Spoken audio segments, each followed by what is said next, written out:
Hare Krishna life with Priyanka চ্যানেলে আপনাদের সবাইকে স্বাগতম। নতুন একটি ভিডিও নিয়ে চলে এসেছি। তো এসছে একটা বৈষ্ণব সভায়, আমার একটা মামি আর মামা, ওরা নতুন বাসা নিয়েছে, মানে ফ্ল্যাট নিয়েছে, ওখানটায় বৈষ্ণব সভা হচ্ছে। তো ওখানে এসছি অনেকক্ষণ ধরেই, এখন শেষ মুহূর্তে গিয়ে ভিডিওটা করছি। রান্না বান্না অনেক কিছুই হয়েছিল, আর এখন ভক্তরা এসছে, সব আমাদের পরিচিত ভক্তরা। তো কীর্তন করছে, দেখতে থাকুন তাহলে।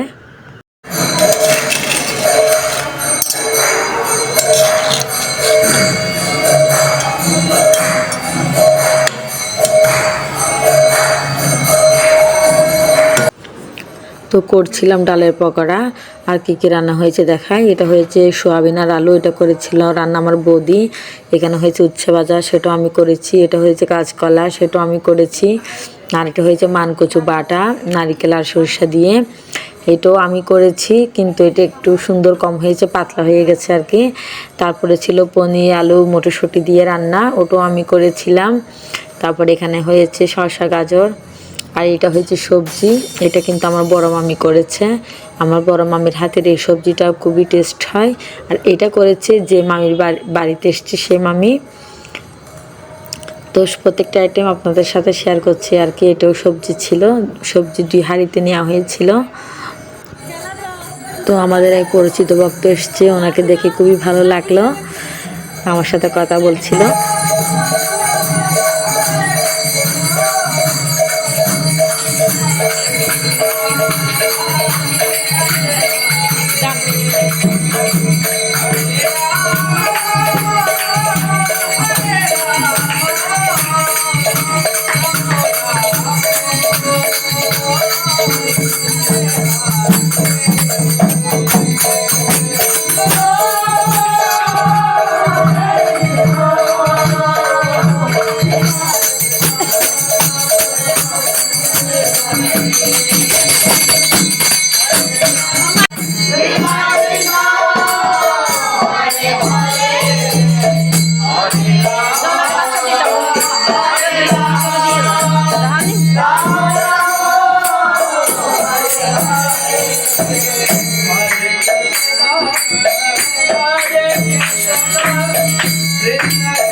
তো এখন প্রসাদ পাওয়ার পালা। আর এখানে আমার মামারা আছে, জামাইবাবুরা আছে, ভক্তরা আছে, সবাই মিলে প্রসাদ পেতে বসে গেল।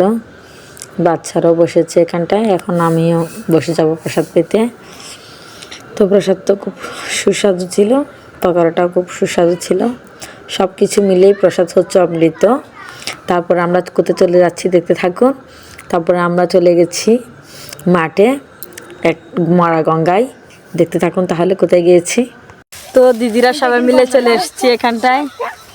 এটা হচ্ছে মরা গঙ্গা, এক সময় গঙ্গা ছিল, এখন আর গঙ্গা নেই। তো আমরা নিতে এসেছি শাক, দেখি শাক পাই কিনা। সবাই মিলে দল বেঁধে চলে এসেছি। এই যে শাক নিতে তো চলে এসেছি, অনেকগুলো শাক নিয়ে নিয়েছি, দিদিরা সবাই নিয়েছে। কিষান্তি দেখা, এই যে আমার মেজদি নিয়েছে, বদ্দি নিয়েছে। আমি কোনো অনেক প্রিয় সবার এই শাকটা। তো আমি কোনো ব্যাগ আনিনি, একজন গিয়েছে ব্যাগ আনতে। দেখা যাক। লক্ষ্মী দেখা, এই যে লক্ষ্মীরগুলো খুব সুন্দর, এই যে তৃপ্তি নিচ্ছে। তো এইটা একসময় গঙ্গা ছিল, এখন আর গঙ্গা নেই। তো এখানে একটু একটু জল থাকে, আর এখন তো শীতকাল, জল চলে গেছে। এখন এই শাকগুলো খুব সুন্দর হয়েছে।